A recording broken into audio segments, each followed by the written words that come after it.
జై హరిహర. అసలు రక్షాబంధన్ అంటే ఏంటి, రాఖీ గురించి ఈరోజు తెలుసుకుందామండి మనం. అంటే పురాణాలు ఉంటాయి కదండి, పురాణాలు ఇతిహాసాలు వాటిల్లో అనమాట రక్షాబంధన్ అనేది శక్తి, రక్ష అనేది శక్తి స్వరూపిణి అనమాట. కాబట్టి అది మన జీవిత ఔన్నత్యానికి అంటే ఆయురారోగ్యాలను అష్టైశ్వర్యాలను జీవితంలో పెద్ద పెద్ద గండాలను తొలగించేందుకు ఉండే రక్ష, మనకి విజయాలను అందించేది కూడా అనమాట.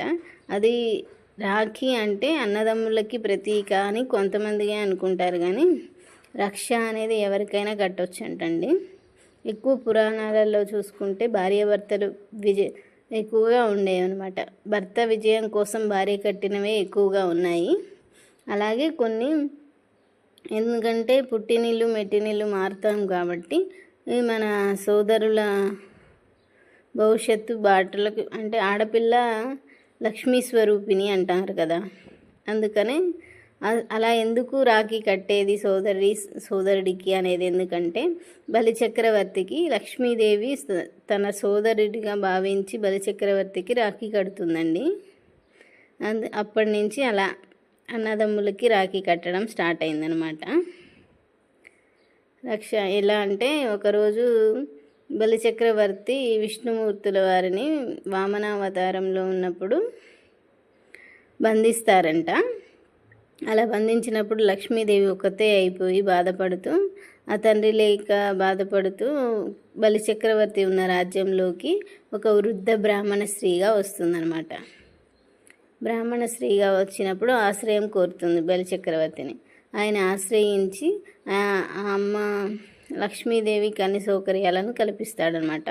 అలా ఒక 4 నెలల పాటు ఉంటుందన్నమాట లక్ష్మీదేవి అక్కడ ఉండి. ఆ రాజ్యంలో సిరి సంపదలను భోగభాగ్యాలు అన్నితో ఆ రాజ్యం ఆ 4 నెలలు చాలా బాగుంటుంది.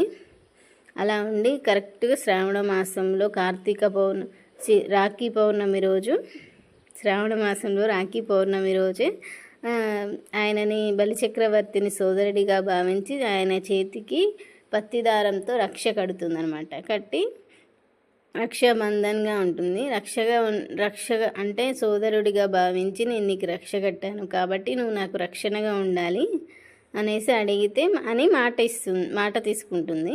ఆయన బలిచక్రవర్తి ఇచ్చిన మాటకి కట్టుబడి ఉంటాడు కాబట్టి అమ్మకి ఇచ్చిన మాటకి కట్టుబడి ఉండి విష్ణువుని, నా భర్త విష్ణువుని మీరు బంధించారు, విడిపించమని అడుగుతుందనమాట. అలా అన్నప్పుడు ఆయనకి వామనావతారంలో ఉన్న అదే రోజు రాఖీ పౌర్ణమి రోజే వాళ్ళ నిజ రూప దర్శనం కలుగుతుందన్నమాట. ఆ వామనావతారంలో ఉన్న ఆయనేమో విష్ణుమూర్తులు గారిగా వృద్ధ బ్రాహ్మణ స్త్రీలాగా ఉన్న ఆమెమో లక్ష్మీదేవిగా అనుగ్రహిస్తారనమాట. బలిచక్రవర్తి ఏం జరుగుతుందంటే ఇలా చూసి ఆనందంతో తన్మయం అయిపోతాడనమాట. ఎందుకంటే ఇన్ని రోజులు ఆయన పాలనలో వీళ్ళుండి తండ్రికి సేవ అంటే బలిచక్రవర్తికి తోడుగా ఉండి ఉన్నారనమాట. అవన్నీ గుర్తు తెచ్చుకొని ఆనందపడుతూ, తండ్రి మిమ్మల్ని నేను సంవత్సరానికి ఒక్కసారైనా మీ అనుగ్రహం నాకు కలిగేలా అనుగ్రహించమని కోరుకుంటారు బలిచక్రవర్తి. అందుకని రాఖీ పౌర్ణమి రోజు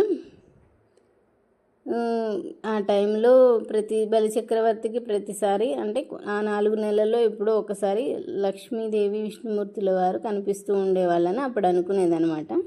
అందుకని మనకు కూడా రక్షాబంధన్ అనేది శ్రావణ మాసంలో పౌర్ణమి నాటికి వచ్చింది అందుకని ఎక్కువగా సోదరులు సోదరీమణులు అట్లా కట్టుకుంటారు.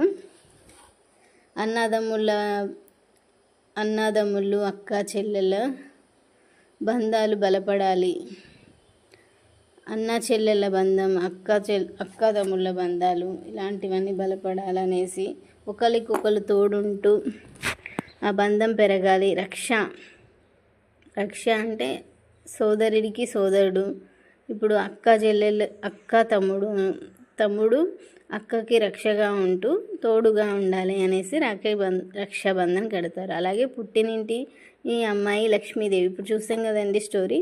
అందులో అమ్మ లక్ష్మీదేవి కదా, మన ఇంటి ఆడపడుచును కూడా మనం లక్ష్మీదేవిగా భావిస్తాం కాబట్టి మన సోదరుడికి ఆ పౌర్ణమి నాడు రక్షగా రాఖీని కడితే వాళ్ళకి సిరి సంపదలతో పాటు ఏమైనా గండాలుంటే తొలగిపోతాయి అనేసి అంటారు.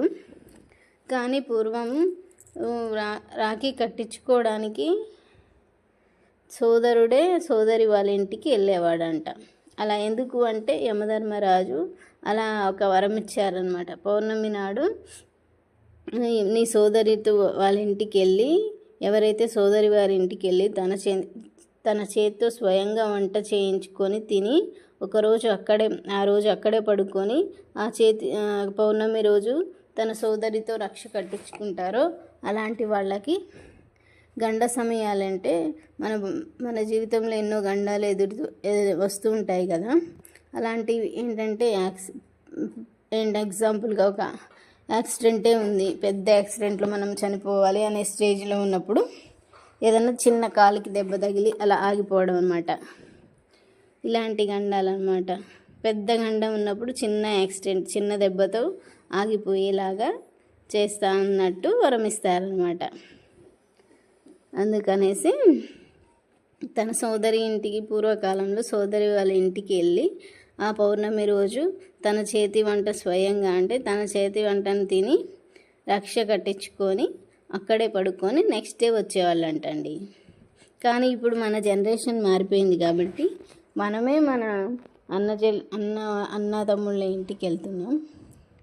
వెళ్ళినా ఇప్పుడైనా ఇల్లు మారినా కనీసం మన చేతి వంట స్వయంగా మన చేతితో మనం వంట చేసి ఈ లక్ష్మీ స్వరూపులు కాబట్టి మనస్ఫూర్తిగా మనం ఎవరికైతే రాఖీ కడుతున్నామో మన సోదరులకి మంచి జరగాలి అని మనస వాచ కర్మేన మనస్ఫూర్తిగా భగవంతుని వేడుకొని ఆ రక్షణ అంటే రాఖీ మనం ఇప్పుడు ఎన్నో కొత్త రాఖీలు వచ్చాయి కదా, ఆ రాఖీని దేవుడి దగ్గర పెట్టి కొంతసేపు అలా ఉంచి మనస్ఫూర్తిగా వేడుకొని ఆ రాఖీని కట్టండి. అది ఒక రక్షగా వాళ్ళకి తోడుగా ఉంటుంది, వాళ్ళకి సిరి సంపదలను కూడా అందిస్తుంది. రక్ష అది ఎంత శక్తివంతమైనది పురాతనంలో ఎన్నో కథలుగా విన్నాం కదా. అందుకనేసి తప్పకుండా ఈసారి వెళ్ళినప్పుడు స్వయం పాకం మన చేతి స్వయంగా మనమే వంట చేసి పెట్టి మన సోదరులకి ఆ మనస్ఫూర్తిగా భగవంతుని మన అన్నదమ్ములకి మంచి జరగాలని కోరుకుంటూ రాఖీని కట్టాలని వేడుకుంటున్నాను. Thank you so much. ఇలాంటి మరిన్ని వీడియోస్ కోసం ప్లీజ్ లైక్ చేయండి, కామెంట్ చేయండి, షేర్ చేయండి. చూస్తున్నారు కానీ ఎవరు సబ్స్క్రైబ్ చేసుకోవట్లేదండి. Please like, share, subscribe.